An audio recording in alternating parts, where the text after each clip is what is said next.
Akhil Bharatiya Congress committee के राष्ट्रीय प्रवक्ता डॉक्टर अजय उपाध्याय आज महासमुंद के प्रवास पर रहे। महासमुंद में उन्होंने प्रेस वार्ता लेकर भाजपा पर जमकर प्रहार किया। राष्ट्रीय प्रवक्ता ने पहले कांग्रेस सरकार के 5 सालों की उपलब्धियां गिनाई और इसे लेकर इस विधानसभा चुनाव में जनता के बीच जाने की बात कही। इस दौरान उन्होंने केंद्र की मोदी सरकार और रमन सरकार के 15 साल के कार्यकाल पर कटाक्ष करते हुए कहा कि भाजपा पूरे देश में जब भी चुनाव आता है तो डर, भय और नफरत का माहौल पैदा करने का काम करती है। भाजपा के नेता छत्तीसगढ़ में आकर यहां की शांति भंग करना चाहते हैं। उन्होंने अमित शाह के ऊपर हेट स्पीच का आरोप लगाते हुए इसकी शिकायत छत्तीसगढ़ और केंद्रीय निर्वाचन आयोग से करने की बात कही। उन्होंने कहा कि कांग्रेस बार बार जन मुद्दों पर बात करने को कहती है, पर भाजपा असल मुद्दे पर बात करने से पीछे भागती है। उन्होंने सवाल उठाते हुए कहा कि केंद्र सरकार ने देश की महंगाई कम करने का वादा किया था, उसका क्या हुआ? आज पेट्रोल 100 रुपये के पार है। भाजपा ने पेट्रोल 35 से 40 रुपये मिलने का वादा किया था, उसका क्या हुआ? आज देश में महंगाई व बेरोजगारी से जनता त्रस्त है। छत्तीसगढ़ की जनता पूछ रही है कि रेलगाड़ी समय पर क्यों नहीं चलती। राष्ट्रीय प्रवक्ता अजय उपाध्याय ने प्रदेश में टिकट वितरण में हो रही देरी को लेकर कहा कि कांग्रेस एक लोकतांत्रिक पार्टी है और सभी स्तर पर सभी का मत जानकर टिकट का वितरण करेगी। अपने प्रेस वार्ता के दौरान क्या कहा राष्ट्रीय प्रवक्ता डॉक्टर अजय उपाध्याय ने, आप भी सुनिए। आज जिस तरह से पूरे देश में और प्रदेश में माहौल है, भाजपा जिस तरह से लगातार हार के डर से प्रदेश की जनता को धमकाने का काम कर रही है, उसका एक बड़ा उदाहरण कल देखने को मिला जब देश के गृह मंत्री जी आए थे और जिस तरह उन्होंने ईडी सीबीआई का डर दिखाने का काम किया है। यह बेहद दुर्भाग्यपूर्ण और चिंताजनक है। चुनाव आयोग को जरूर इसका संज्ञान लेना चाहिए। जिस तरह से धार्मिक सौहार्द को बिगाड़ने के लिए कुछ वैसे मुद्दों को उठाने का काम किया गया जो कहीं ना कहीं चुनाव आचार संहिता के उल्लंघन का मामला बनता है। हमारी पार्टी ने उस पर भी कहीं ना कहीं चुनाव आयोग को प्रयास किया है उस पर चर्चा करने का, और चुनाव आयोग को अपील किया है कि वो उस पर कार्रवाई करने का प्रयास करें। भाजपा पूरे देश में जब भी चुनाव आता है तो डर, भय और नफरत का माहौल पैदा करने का काम करती है। हम लोग बार बार कहते हैं कि आइए जन मुद्दों पर बात कीजिए। आपने जो वादे किए थे केंद्र स्तर पर, देश के स्तर पर महंगाई बेरोजगारी कम करेंगे, वो वादा था आपका, क्या हुआ वो वादा? आपने कहा था पेट्रोल 100 के आज पार है। आपने कहा था पेट्रोल जो है 35 और 40 रुपए में मिलेगा। आज क्या हुआ? पेट्रोल डीजल क्यों 100 के पार हो गया है? क्यों खाने का तेल, पकाने का तेल, चलने का तेल इतना ऊंचा है, आसमान छू रहा है? और कहीं ना कहीं इस माध्यम से महंगाई और बेरोजगारी से आपने जनता का क्यों तेल करने का काम किया है? ये इसका उत्तर दीजिए। चुनाव में लोग, छत्तीसगढ़ की जनता भी पूछ रही है कि महंगाई क्यों इतनी बढ़ी, बेरोजगारी देश में इतनी क्यों है, उसका असर प्रदेश पर भी कहीं ना कहीं पड़ता है। क्यों रेल का जो है आपने तेल कर दिया है? आज सारी रेलगाड़ियां जो है रद्द पड़ी हुई है। प्रदेश की जनता कैसे आवागमन करे? यातायात का जो एक प्रमुख साधन है, आपने तो कहा था रेलगाड़ियां जो है अच्छी होंगी। यहां अपने मित्रों के माल की ढुलाई चल रही है और रेल, सामान्य जनमानस रेल में नहीं चढ़ सकता। कहा था आपने हवाई चप्पल वाले जो है हवाई जहाज में चढ़ेंगे, रेल में भी चलना जो है आपने दूरभ कर दिया है। हमने जो जन कल्याणकारी काम किए हमारी सरकार ने पिछले 5 वर्षों में, काम और सेवा ही हमारा ब्रह्मास्त्र है। हम इन्हीं मुद्दों पर जनता के बीच जा रहे हैं।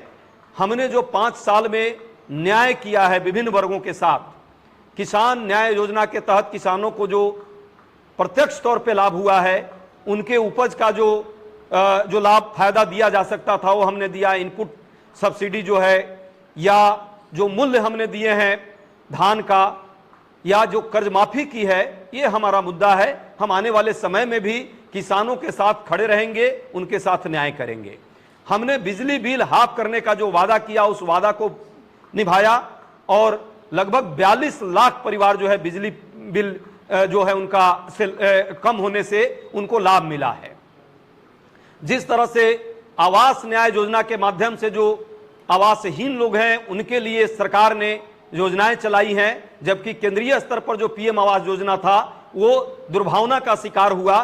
कहीं ना कहीं हमने आम जनमानस के साथ न्याय करने का काम किया। शिक्षा के मामले में अपने आप में एक बड़ा परिवर्तन पूरे देश में है।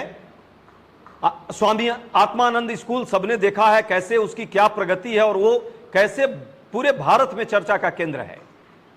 डॉक्टर खूबचंद बघेल योजना राष्ट्रीय स्तर पर उसकी चर्चा है। स्वास्थ्य सहायता कैसे लोगों को मिल रही है, मुख्यमंत्री स्वास्थ्य योजना, इनसे कितने लोगों को लाभ हुआ है। जो पट्टा देने की बात है, जल जंगल जमीन आदिवासियों के लिए, उसमें हमारी सरकार ने निरंतर काम किया है। आदिवासी संस्कृति और पहचान जो है छत्तीसगढ़ की सरकार के कारण आज वैश्विक स्तर पर उसकी पहचान बनी है। इन सारे विकास और जनता से जुड़े मुद्दों पर हमने काम किया और इन्हीं के माध्यम से आने वाले समय में हम जनता के दरबार में, जनता के द्वार जा रहे हैं। उनके आशीर्वाद की हमें पूरा भरोसा है और अब की बार 75 पार का जो हमारा नारा है, जन आशीर्वाद से हमारे कामों के आधार पर हमें वो आशीर्वाद मिलेगा, हमें पूरा भरोसा है। भाजपा भ्रष्टाचार की बात करती है, केंद्र के नेता आते हैं तो बड़ी बड़ी बातें करते हैं। पूछना चाहता हूं, केंद्रीय एजेंसियां जो हैं, एक पूरे जिम्मेवारी के साथ और चुनौती देता हूं, भाजपा जो 15 साल के कुशासन में, जो प्रदेश में पहले कुशासन था, 36 तरह के अलग अलग बड़े भ्रष्टाचार किए, 1 लाख करोड़ रुपए से ज्यादा के, एक पर भी केंद्रीय एजेंसियां क्यों नहीं अभी तक कार्रवाई की। नान घोटाले से लेकर, चिटफंड घोटाले से लेकर के पनामा पेपर घोटाला, कौन ऐसा घोटाला है जिसमें भाजपा के शीर्ष नेता नहीं है, एक पर भी कार्रवाई नहीं। लेकिन घड़ियाली आंसू बहाने के लिए भाजपा के जब केंद्र के नेता आ रहे हैं तो हमारे कार्यों को कहीं ना कहीं उस पर प्रश्न चिन्ह लगाने के लिए झूठे डराने धमकाने की लगातार साजिश हो रही है। फिर से चुनौती दे रहा हूं और पुनः आपके माध्यम से भाजपा के शीर्ष नेता और प्रदेश के नेताओं से कहता हूं कि आइए 1 to 1 बात कीजिए। आपने 15 साल में क्या किया, केंद्र में आपकी 10 साल की सरकार होने जा रही है, आपने क्या किया, और हमारी प्रदेश की जो विकास की सरकार है उसने क्या किया। नक्सलिज्म एक बड़ा मुद्दा होता था पूरे प्रदेश में और पूरे देश के लिए। पहले छत्तीसगढ़ की पहचान जो है नक्सलवाद के नाम से, नक्सलगढ़ के नाम से की जाती थी। आज जो है 5 साल के भूपेश सरकार के कार्यों, कांग्रेस सरकार के कार्यों के कारण छत्तीसगढ़ की पहचान विकासगढ़ के नाम से की जा रही है। ये हमने पहचान दी है। छत्तीसगढ़ के लोगों का मान सम्मान, अस्मिता और उनकी पहचान राष्ट्रीय परिप्रेक्ष्य में हुई है। ये पहचान जो है छत्तीसगढ़ की सरकार, कांग्रेस की सरकार है, ने दिया है।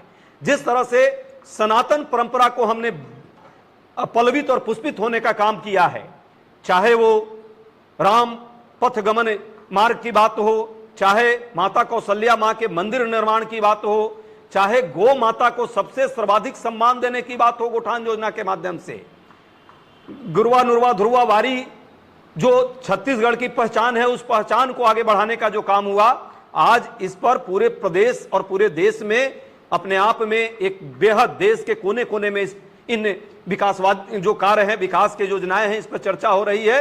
एक से एक रिसर्च हो रहे हैं और ये हमारे साथी जो यहाँ बैठे हैं वो नहीं, केंद्र सरकार ने 65 हमारे विकास कार्यों के कारण 65 राष्ट्रीय पुरस्कार दिया। ये बताता है कि हमारी सरकार ने, इस प्रदेश ने काम किया है। नीति आयोग ने, जो केंद्र सरकार की आंकड़े तैयार करती है, उसने स्पष्ट तौर पे कहा है कि पूरे देश में सबसे कम बेरोजगारी किसी प्रदेश में है तो वो छत्तीसगढ़ में है। सबसे ज्यादा किसी ने रोजगार दिया है, रोजगार में अव्वल है तो छत्तीसगढ़ प्रदेश है। जब राष्ट्रीय परिप्रेक्ष्य में 8% ज्यादा लगातार बेरोजगारी दर है, छत्तीसगढ़ में 1% से भी कम है। ये दर्शाता है हमारा कमिटमेंट। हमने जो वादा किया, हमने जो घोषणाएं की थी चुनाव में, उन घोषणाओं से कई गुना आगे जाकर के हमने निरंतर प्रदेश की जनता के हित में, प्रदेश के कल्याण के हित में हमने काम किया है। वंचित, गरीब, आदिवासी, दलित समाज, सबके लिए हमने सार्थक, उनके जीवन में कैसे उनका आगे बढ़े, उनका जीवन कैसे कल्याणकारी योजनाओं के माध्यम से उनको लाभ हो, सर्व समाज के लोगों को उसका लाभ मिले, और उसके लिए हमने जी तोड़ प्रयास किया है। दिन रात हमारी सरकार ने काम किया। उसका नतीजा है छत्तीसगढ़ की आर्थिक उन्नति, छत्तीसगढ़ की सांस्कृतिक उन्नति और छत्तीसगढ़ की जो है कहीं ना कहीं एक तरह से छत्तीसगढ़ पर पूरे देश में विश्वास पैदा हुआ है। उसी विश्वास और उसी भरोसे के बल पर, जनता के भरोसे को हम भी ध्यान में रखते हुए हम पूरा भरोसा करते हैं कि जनता का पुनः हमें आशीर्वाद मिलेगा और विकास की जो गंगा निरंतर बह रही है उस गंगा को पुनः हम प्रवाहित करने का काम निरंतरता के साथ उसको आगे बढ़ाने का काम आने वाले 5 वर्षों में करेंगे। और जो पहचान छत्तीसगढ़ को पिछले 5 सालों में हमारी सरकार ने दी है, राष्ट्रीय स्तर पर भी वो पहचान निरंतर और आगे बढ़ेगा। छत्तीसगढ़ जो छत्तीसगढ़िया सबसे बढ़िया का जो कंसेप्ट है वो पूरे प्रदेश और पूरे देश में जो है वो पहचान जिस तरह स्थापित हुआ है वो स्थापित होगा। हम विकास पर काम करने वाले लोग हैं। भाजपा जो है बंटवारे और विनाश की तरफ काम करने वाली है। राष्ट्रीय स्तर पर सिर्फ झूठ और जुमला फैलाने का काम भाजपा करती है। हम अपनी प्रतिबद्धता और हमारा जो संकल्प है उस संकल्प को पूरा करने का काम करते हैं। हम जनहित में काम करते हैं और वो भाजपा लगातार जो है जनता के मुद्दों को भटकाने के लिए समाज को बांटने और तोड़ने का काम, मंदिर मस्जिद हिंदू मुस्लिम के नाम पर कहीं ना कहीं बिखराव पैदा करने का काम करती है। आज उसका उदाहरण दिख रहा है। जब भी केंद्र के नेता आते हैं वो निरंतर प्रदेश में बंटवारे की राजनीति करते हैं या धमकाने की राजनीति करते हैं। लेकिन छत्तीसगढ़ की सौम्य जनता, सहनशील जनता, धैर्यशील जनता और निर्भीक जनता ये समझती है भाजपा के इस चाल को, कुकृत्य को और षड्यंत्र को। यहां के लोग डरने वाले नहीं हैं, यहां के लोग लड़ने वाले हैं। हम लड़ेंगे और छत्तीसगढ़ को भारत में जो पहचान मिली है उसको और आगे बढ़ाने का काम करेंगे। इन्हीं बातों के साथ आप सबको शुभकामना, धन्यवाद, आभार। आप एक बुद्धिजीवी पत्रकार हैं और आप स्वयं स्वीकार रहे हैं कि भाजपा के समय में अकूत जितना हो सकता है उतना भ्रष्टाचार हुआ है, लाखों करोड़ रुपए का भ्रष्टाचार हुआ है। ये सच्चाई है और इस सच्चाई जनमानस भी समझ रही है। यहाँ जनता ने भी न्याय दिया है और जनता ने सबसे आपको उत्तर ही दे रहा हूं मैं। जनता ने भी कहीं ना कहीं इस बात को समझी, प्रदेश की जनता, और जनता का न्याय जो है सबसे बड़ा न्याय है। जनता ने जिसको सत्ता पर बैठाई थी उसको रोड पे बैठा दी और आने वाले समय में भी वो रोड पे ही रहेंगे वो लोग। हाँ, बात कार्रवाई की है, केंद्रीय एजेंसियों के माध्यम से ये कार्रवाई सबसे ज्यादा होने की स्थिति में है। जब भी हमने कोई कार्रवाई करने का प्रयास किया, ईडी सीबीआई जो छाती पीटती है मोदी जी के लिए, वो भाजपा के यहाँ नेताओं के घर में आकर के कहीं ना कहीं पकौड़े खाने का काम कर रही है, कहीं ना कहीं वहां पे नाश्ता करने का काम कर रही है। वो कार्रवाई करने से बाज आती है। केंद्रीय स्तर पर जो सरकार, जो मोदी जी की सरकार जो विरोधियों के साथ वो ईडी सीबीआई का दुरुपयोग कर रही है, वो जो है भाजपा के एक नेता के घर पे आज तक सीबीआई इन कार्यों के लिए नहीं भेजी। यदि भेजती तब हम मानते कि ये पारदर्शी सरकार है, ईमानदार सरकार है। तो मैं मानता हूं कोर्ट प्रक्रिया के तहत जो भी हम कर सकते हैं, साक्ष्य उपस्थित करने का हमारी सरकार प्रयास कर रही है।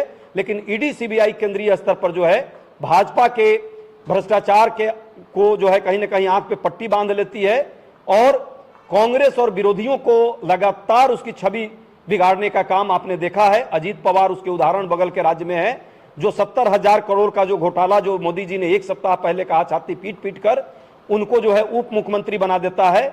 इसी तरह हेमंत शर्मा बिस्वा जो है उनको जो है मुख्यमंत्री बना दिया जाता है और भाजपा उनके यहां नहीं जाती अपने ईडी सीबीआई को। ईडी सीबीआई इलेक्शन डिपार्टमेंट आज हो गई है, उसके बहाने छत्तीसगढ़ में भी वो चुनाव लड़ना चाहती है। लेकिन छत्तीसगढ़ की जनता जान रही है, समझती है कि काम ईमानदारी से कौन किया है, कौन देश के साथ और कौन छत्तीसगढ़ के साथ निरंतर बेईमानी कर रहा है। माना ईडी सीबीआई केंद्रीय जांच एजेंसी है, केंद्र सरकार के इशारे पर काम करती है, लेकिन छत्तीसगढ़ में तो कांग्रेस की सरकार है ना, छत्तीसगढ़ के जो प्रशासनिक अमला है उन्होंने क्यों कार्रवाई नहीं? आपने लगातार देखा है, जब भी हम कोई कार्रवाई करने की बात करते हैं और ईमानदार प्रयास करते हैं, छत्तीसगढ़ में केंद्र की जो एजेंसियां हैं, ईडी सीबीआई सिर्फ नहीं आती है, केंद्रीय जो पुलिस एजेंसियां हैं, जो केंद्रीय गृह मंत्रालय के अंतर्गत आती हैं, वो विरोधियों के यहां जरूर जाकर छापा मंगवाने में सहायता करती है। लेकिन भाजपा के लोगों को कहीं ना कहीं बचाने का निरंतर काम करती रही है और ये 5 सालों से जरूर की है। लेकिन ये भी बात सच है, आने वाले समय में निश्चित तौर पे न्याय पर हमको भरोसा है और हमारी सरकार जो न्यायिक कानूनी प्रक्रिया के तहत काम कर रही है उसके तहत एक एक भाजपा का नेता सलाखों के पीछे होगा, निश्चित तौर पे होगा। छत्तीसगढ़ सरकार की महत्वाकांक्षी योजना है नरवा गरवा गुब्बाबारी, जिसको लेकर लगातार प्रचार प्रसार किया जा रहा है। केंद्र स्तर पर इसकी बात कही है, लेकिन जमीनी स्तर पर तमाम आप जाइए, शहर में ही जाइए, पिटिया झर के गौठान को देखिए, यहाँ से लगे हुए बमनी के गौठान को देखिए या आसपास के गौठानों को देखिए, वहाँ पर गाय नहीं रहते, गाय अभी भी सड़कों पर है। तो क्या ये केवल पुरस्कार लेने के लिए इस योजना को बनाया गया कि जमीनी स्तर पर उठाने की? देखिए, एक आध जगह ऐसी कोई आपको हो सकता है शिकायत हो, उस पर कार्रवाई भी हमारी सरकार लगातार कर रही है। लेकिन ये भी सच है कि गाय दिन में चढ़ने ही जाएगी, गाय गोठान में बैठी नहीं रहेगी। जब गाय और गोठान योजना का एक महत्व है, गोबर उनके उत्पादों का किस तरह से लाभ जनता को भी हो और उसके कारण गौ माँ का सेवा भी हो। गौ माँ की सेवा की एक जो जागृति है, वो जागृति भूपेश सरकार के कारण जन जन में आया है और वो जन आंदोलन के तौर पे बदला है। ईमानदारी से पशुधन का क्या सदुपयोग हो सकता है, पशुधन के कारण पशुओं की सेवा कैसे हो सकती है। गाय हमारी माँ है कहने के लिए नहीं, गाय हमारी माँ है और माँ के प्रति जो श्रद्धा और सम्मान है, वो श्रद्धा और सम्मान भूपेश सरकार और कांग्रेस के हमारे एक एक कार्यकर्ताओं ने जो एक आंदोलन के तौर पे जनता में लाया, उसका नतीजा है कि आज आम जनमानस गौ माता के सेवा में लगी हुई है और गौ माँ के सम्मान और सेवा के साथ उससे जो उत्पाद है उसका लाभ भी उठा रही है और ग्रामीण अर्थव्यवस्था में सुधार हो रहा है। ये अपने आप में लैंडमार्क है, ये रिसर्च और अनुसंधान का एक तरह से विषय है और देश की अन्य सरकारों ने भी इसको अपनाने का प्रयास किया है। ये काबिले तारीफ है। ये तारीफ मैं अपने पीठ खुद नहीं थपथपा रहा हूं, ये देश के और विश्व की जो एजेंसियां हैं वो इसको पुरस्कृत करके कहीं ना कहीं हमारे उस काम को एक तरह से इनाम के तौर पे, प्रशंसा के तौर पे स्थापित कर रही है। चुनाव का समय, चुनाव की बात करें, आपकी जो छत्तीसगढ़ में दो ही पार्टी में आपकी जो मुख्य प्रतिद्वंदी पार्टी है भाजपा, उसकी टिकट 2 महीने पहले भी घोषणा हो गई है। हमारे जिले की अगर हम बात करें, भाजपा के लोग जिनकी टिकट 2 महीने पहले हो गई वो आधा विधानसभा का चुनाव प्रचार कर दिए। कांग्रेस के लोग अभी भी दिल्ली की परिक्रमा लगा रहे हैं, टिकट अभी तक क्लियर नहीं हुई। आपके नेता दिल्ली लगा रहे हैं, आपकी टिकट कब क्लियर होगी, जब आप प्रचार करेंगे। भाजपा तो आपसे चुनाव प्रचार में बहुत आगे है। देखिए यही एक गलत परसेप्शन बनाने का भाजपा ने प्रयास किया। एक तो जो भाजपा के टिकट का वितरण हुआ सबको पता है, 2.5 लोगों ने मिलकर के दिल्ली से ही तय कर दिया, जिसका नतीजा है कि कल ही आपके ही माध्यम से मैंने देखा कि हजारों की संख्या में भाजपा कार्यालय का भाजपा के लोगों ने ही घेराव कर लिया। यह दर्शा रहा है कि वो टिकट डिक्टेटोरियल तरीके से दिया गया। हमारे यहाँ वाद विवाद संवाद की एक प्रक्रिया जरूर है, हम संवाद के तहत एक प्रक्रिया के तहत जो है अपने कार्यकर्ताओं के फीडबैक, स्थानीय लोगों की विचार विमर्श करके, स्थानीय नेताओं का कहीं ना कहीं सुझाव लेकर के और उसके माध्यम से टिकट वितरण की एक प्रक्रिया के तहत करते हैं डेमोक्रेटिक ढंग से। यही यदि हमने ऐसे दे दिया होता 2 महीना पहले सिर्फ अपने पीठ थपथपाने के लिए या जनता में एक भ्रम फैलाने के लिए, तो आप भी प्रश्न करते कि आपने तो ऐसा ही दे दिया है। हमने सबसे कंसल्टेशन का जो प्रोसेस है केंद्रीय स्तर पर और राज्य स्तर पर और जिला और ब्लॉक स्तर पर, जिला अध्यक्ष बैठी हैं और ब्लॉक अध्यक्ष हमारे बैठे हैं, इन दोनों से विचार करने के बाद हमने जो है आगे नाम प्रस्तावित किया है। और चुनाव आयोग की जिस तरह से समय की घोषणा हुई है उससे पूर्व हमारे जो है टिकट की भी वितरण की प्रक्रिया लगभग पूरी हो गई है, टिकट डिक्लेयर भी हो गया है। 1 आध दिन में वो और भी जो चीजें हैं वो भी स्पष्ट हो जाएगी। आपने स्वयं कहा और ये स्पष्ट हो जाता है कि भाजपा का आईटी सेल सिर्फ और सिर्फ भ्रामक प्रचार, फेक न्यूज की फैक्ट्री है और वो फेक न्यूज लोगों को बांटने का, लोगों के दिलो दिमाग में नफरत पैदा करने का, समाज के अंदर हिंसा पैदा करने का काम करती है। कहीं ना कहीं भाजपा का जो चाल चेहरा और चरित्र है उसके आईटी सेल के माध्यम से आए दिन आम जनमानस में उजागर हो रहा है और उस भ्रम और उस जो छवि बिगाड़ने का जो काम करती रही, अब उसका पर्दाफाश हो चुका है। देश की जनमानस इस बात को समझ रही है और कांग्रेस गांधीवादी विचार को लेकर, ईमानदार चीजों को लेकर के जनता में कहीं ना कहीं जनता के हित में, जनहित के मुद्दों को लेकर जन जागृति का काम करती है। हमारा आईटी सेल गांधीवाद के विचार को बढ़ाता है, देश को जोड़ने का, देश में मोहब्बत पैदा करने का विचार लेकर के आता है और भाजपा के लोग जो है नफरत की दुकान और नफरत का जो है माहौल पैदा करने का काम करते हैं, वही आईटी सेल उनका करता है। यही दोनों में अंतर है। दूध का दूध, पानी का पानी जनता कर रही है, जनता आप समझ गई है। छत्तीसगढ़ में भी चुनाव में उसका नतीजा आप देखिएगा आएगा। दूसरा क्वेश्चन नहीं, वो दुकान, वो नफरत की दुकान चला रहे हैं और हम मोहब्बत और प्रेम का कहीं ना कहीं जो है फूल बरसा रहे हैं। दोनों में अंतर है। हमारे नेता भारत जोड़ो का काम करते हैं और वो लोग नफरत फैला करके देश तोड़ने का काम आईटी सेल के माध्यम से करते हैं। हम दोनों के विचार के आधार पर अंतर है। उपाध्याय जी, मेरा एक सवाल है प्रत्याशियों के चेहरे। जिस तरह से पहली सूची आपने जारी की, 20 प्रत्याशियों की सूची में 8 मौजूदा विधायकों के टिकट आपने काट दिए। जो मीडिया जांच एजेंसियों के माध्यम से जो समाचार लगातार मीडिया में आते रही है, आपकी जांच एजेंसियों ने भी बात उठाई है कि छत्तीसगढ़ सरकार तो एक अच्छी सोच, अच्छी योजना लेकर आई, लेकिन जो मौजूदा विधायक हैं या तो उनके प्रत्याशियों के चेहरे खराब, छवि ठीक नहीं रह पाई, या उन्होंने ठीक तरह से काम नहीं, मतलब मानते हैं आप जिस तरह से पहले सूची में 8 विधायकों के टिकट काटे गए, आने वाले 25 से 30 विधायकों के टिकट काटे जाने की जो बात आ रही थी वो काटे जाएंगे? मैंने इस प्रश्न का उत्तर अभी थोड़ी देर पहले दिया कि एक कंसल्टेशन की प्रक्रिया हमारी है, जिला ब्लॉक कार्यकर्ता से लेकर के प्रदेश और राष्ट्रीय स्तर के नेताओं की, और उसमें जिसको क्या दायित्व मिलना चाहिए, हमने टिकट काटा नहीं है। हमारे जो सक्षम लीडर्स हैं स्थानीय स्तर पर, किसी को चुनाव के लिए हमने चुना है, किसी को संगठन में रखा है, चुनाव लड़वाने के लिए चुना है, तो ये स्पष्ट पारदर्शी प्रक्रिया है। उस प्रक्रिया के तहत हमने लोगों को रखा है। नहीं, ऐसा नहीं है, ऐसा नहीं है। सरकार के कार्यों को सबने आगे बढ़ाया है। सरकार के कार्य और कांग्रेस के विचार और कांग्रेस के जो कार्य हैं उसी पर जनता हमको वोट देती है और उसी पर जनता हमको वोट देगी। संगठन के स्तर पर जो चीज़ें हैं वो संगठन के स्तर पर हमारे लीडर्स और हमारे स्थानीय लोग मिलकर करते हैं।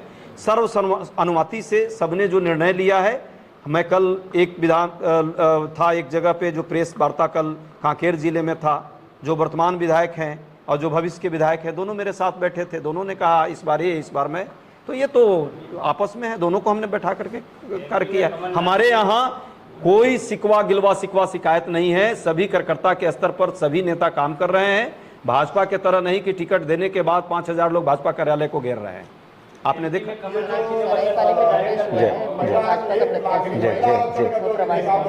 हाँ, देखिए ये अभी शाम तक आपको आ जाएगा, डिक्लेयर भी हो जाएगा, चीज़ें जो है स्पष्ट हो जाएगी। मैं अभी कुछ कहूँ तो मुझे लगता है कि जो लीडरशिप का निर्णय है उस पर बात आएगी, लीडरशिप निर्णय करके शाम तक दे देगी। लेकिन एक बात जरूर, आपने जो प्रश्न किया और आपके जो भावना है उस भावना को मैं समझता हूँ। महिलाओं के मान सम्मान, महिलाओं के राजनीतिक प्रक्रिया में भागीदारी के लिए कांग्रेस पार्टी जैसे सर्वदा शुरू से सोचती रही, राजीव गांधी जी के सपनों का जिस तरह से क्रियान्वयन करने का कांग्रेस सरकार ने काम किया, पूरे देश में 15 लाख महिलाएं जो है आज नगर निगम, नगर पंचायत, ग्रामीण क्षेत्रों में जो है वो लीडरशिप उनका कहीं ना कहीं पैदा हुआ है और चुन करके आई हैं। जबकि भाजपा जब की बात आई, जब महिलाओं को आरक्षण देने की, आपने देखा कैसे झुंझुना दिया है और कैसे ईफ एंड बट लगा करके 2024 नहीं, 2029 नहीं, 2034 के बाद के सपने दिखाया और कहीं ना कहीं लिमिटेशन लगा दिया। हम लोग चाहते थे कि 2023 के इसी चुनाव में यदि वो बिल पास हो जाता, इसी में 33% महिलाओं को आरक्षण मिलता और 24 में तो निश्चित तौर पे लोकसभा में उसका लाभ होता। पर भाजपा जो है सिर्फ झुंझुने पकड़ाने का काम की है। एक तरह से जो जुमला फेंकते हैं मोदी जी, वो इस बार का जुमला महिलाओं के संदर्भ में मैं कहता हूं ये सुपरसोनिक जुमला उनका है, जो ध्वनि की गति से 3 गुनी गति से आगे जो है वो जुमला गया है। 29 में जाकर उसका, और 34 में भी नहीं, 39 में जाकर उसका क्रियान्वयन होगा, जिसका बिल आज तक देखा ऐसा जुमला किसी ने? मुझे नहीं लगता देश के किसी व्यक्ति ने, छत्तीसगढ़ के किसी व्यक्ति ने ऐसे जुमला देखा। इसलिए मैं कहता हूं कि 15 साल पहले एक मिठलबड़ा यहां पे मुख्यमंत्री के नाम से जाना जाता था। अब आश्चर्य होता है, देश के इतने बड़े पद पर बैठा हुआ व्यक्ति भी क्या मिठलबड़ा हो सकता है?